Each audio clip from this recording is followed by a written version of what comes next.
Hello, good evening. Date today is January 18th, 2026. Name Stephen Fleet. Hey, I wanted to go through some kind of interesting discoveries I made. So, some of the previous videos before, I had talked about an equation y equals 3x plus z, where z is equal to 3 plus and negative 1 to the power x plus 1 over 2.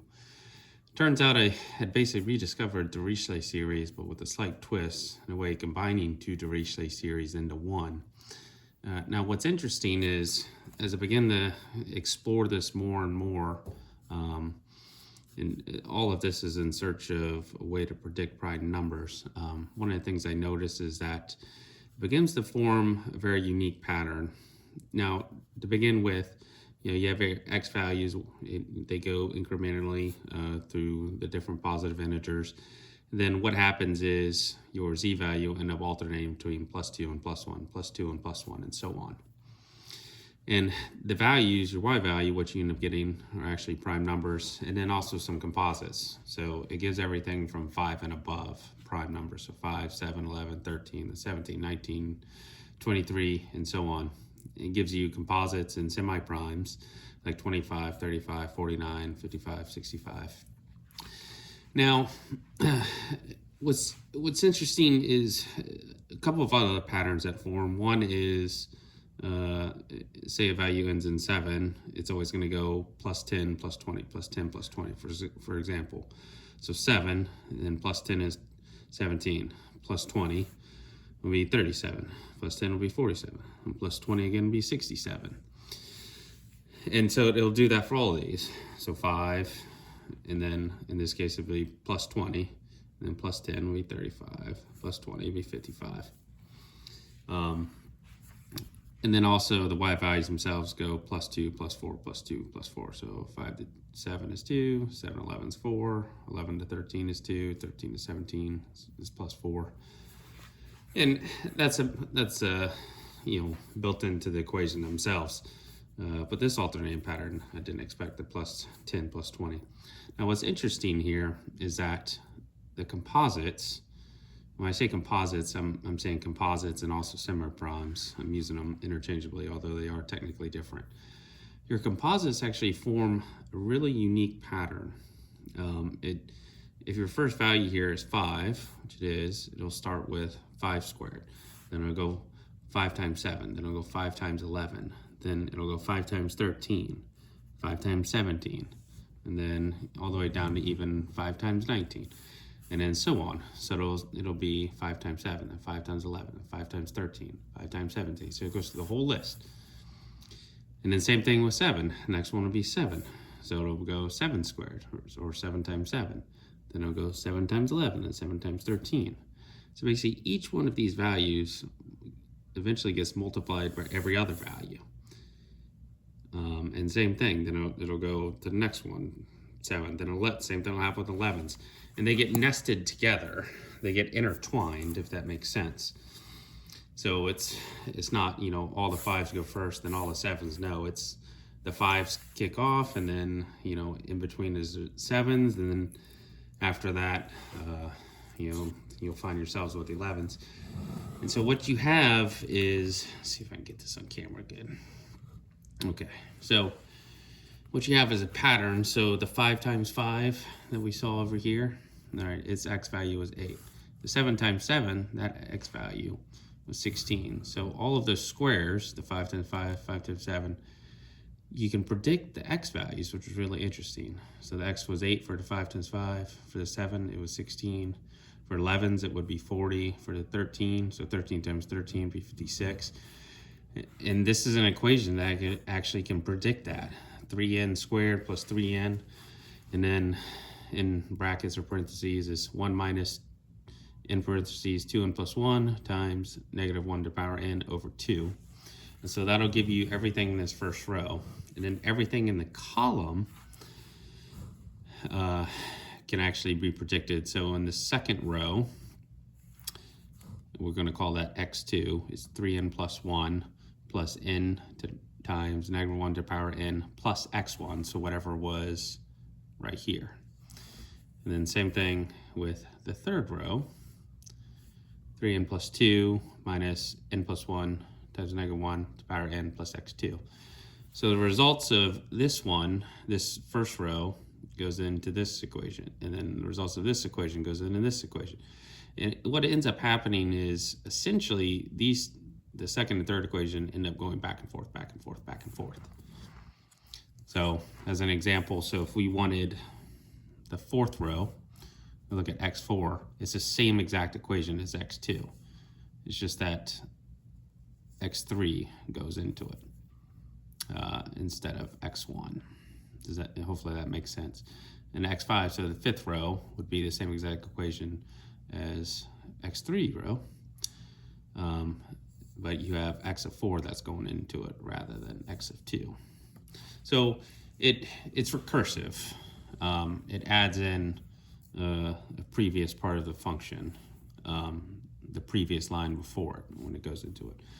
But either way, what you end up getting is a beautiful matrix of where all of your composites are, every single one of them, and or the semi-primes that are also in as part of that too. And when you do this equation, your n value, n is 1. So when you run these series of equations, it predicts all the way down. So if you have n equals 1, you can run all these equations, give you all these values. Then when you change n equals 2, then it'll give you all of these. And then n equals 3 will give you all of these. Now what's interesting too, another kind of cool pattern is between the different pairs here, each column's going to have a different delta x. So between 8 and 18, so the first one and the third one will be plus 10, and the second one and the fourth one will be plus 10. 18 to 28 is plus 10, and so on. And then you also, in the second column, it'll go a delta of 14, so 16 to 30 is plus 14. And 25 to 39 is 14, and so on. And actually that pattern for each column, so it'll be difference of 10 between every other one here, difference of 14, difference of 22, difference of 26. So it's a plus 4, then plus 8, then plus 4, then plus 8. And actually this equation here can capture that pattern. Now, what I did was I took this matrix and then I vectorized it, so into a single vector, and then sorted it so it goes in order. Because you got to be really careful here, because you can have a composite that pops up at x equals 30, and also one that x equals 31, but they're different rows and different columns. So you really do have to vectorize it and then sort it if you want it to work. Now, there's different ways that you can get the x values in between these values that are up here. So remember, this predicts all of your composites and semi-primes that the Dirichlet series predicts, or I guess I'll call this a hybrid Dirichlet series.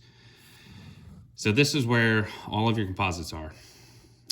So wherever there is a value that is not included here, say like 7 or 10, that is a prime. This Dirichlet series predicts all of your primes. It doesn't skip any. It includes all of them. So if the x value is not found in here, it's guaranteed to be a prime. And I've tested that up to around 100 million prime numbers. So you can do what's called or interpolation, where you take an x value, create a random scaling factor. Let's say t goes from 0 to 1, and then you can interpolate between 2, 3, 4 different values, however you want to do it. And that can give you your value of primes. The way I like to do it is do a Heaviside function. Heaviside functions work great because it allows you to essentially, find where something is not. So Heaviside function, in this case, we take our x value, say we choose the first one, 8, and we'll choose 8, 11, and 16. So 8, 11, and 16.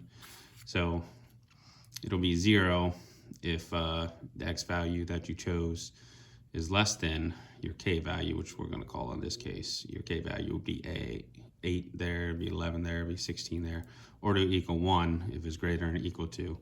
And this is another way how you can also portray it using a floor function. But in your x of p would essentially be the x values that would end up giving you a prime value. So in essence, what it does is it allows you to skip. So if you run into X value that's 8, it'll automatically skip to 9. So you run in a tight spot though if you're up at say 30, and then it skips. You're like, okay, well great, I'll skip. And it skips at 31. Well, then it falls apart because 31 is not an X value that'll lead to prime. So what you can do is you can build a nested Heaviside function to where you take your first Heaviside function, leave it in the equation, and it's also part of your second Heaviside function, and then both of these are part of your third Heaviside function, and then onward to infinity, everyone, however far you want to take your matrix. But this way, if you end up landing on, let's say, X value is 30, it'll still skip 30 and then 31 as well and give you the 32. So the end result in doing that, and if you're still curious about that, you can comment, or maybe I can even do a separate video if none of that quite makes sense. But the end result is that the only Y values that you're going to get left are for your primes. So your X of B or X of prime will go into the equation, and boom. And you could also essentially capture where the primes are via spikes or where they're zeros. In this case, you could incorporate this into the cardinal signs. So that way, any X value that, any X value that was up here, essentially incorporated into a cardinal sign type function. So that way, when you come across the X value, let's say 8, which was one of the numbers in your matrix, it would be 0. So all of your X values that give you prime numbers would be 1 or a spike, or however you want to do it. You also do it through products, 1 minus cardinal sign of, say, X value chooses 3 minus 8, and then 3 minus 11. Or there's about 20 different ways you can really do it to where you could get a spike for a prime and not a spike. Here's why it's most interesting, though. Actually, here's another way you could do it too, where the equation is 0 at the primes or 0 at the composites, and I could show that to you here. I kind of want to wrap up this video because it's kind of going long. The interesting part is primes are what we consider random processes. We like to behave, or like to think that they behave in a random way. My belief after working through this equation is that one, it works at all scales, and then 2, I believe it also would control the error term. Now, most people are familiar with it. This is not prime number theorem. Your error term, this is where it really gets into the Riemann hypothesis. This is big. You have to be able to control this term. And if you control it and be able to predict it at all spots, you essentially can have solved the Riemann hypothesis. And if you can't see it, this is an O, so on the order of square root of x, log of x. So my thoughts, primes are not random, but they can be predicted because you can predict and control this error term, which in essence would solve the Riemann hypothesis. Now, last but not least, we like to think of primes as through the lens of a sieve, or a sieve, depending on when you say it, where you have a series of numbers and your primes kind of drop through into a sieve. They slip through, and what you're left with is a random mess of primes. But the way after working through my kind of hybrid Dirichlet series I discovered is that I like to think of it as all numbers are your primes, and what falls through are your composites. Your composites are what's falling through the sieve, however you want to say it, not your primes. So it's a different way to look at it. Really interesting. Help me spread this video. I don't think any of this has quite been discovered yet, so it could be a good opportunity to get some other brains on it and see if there's something noteworthy that maybe I had stumbled across. Thanks. Bye.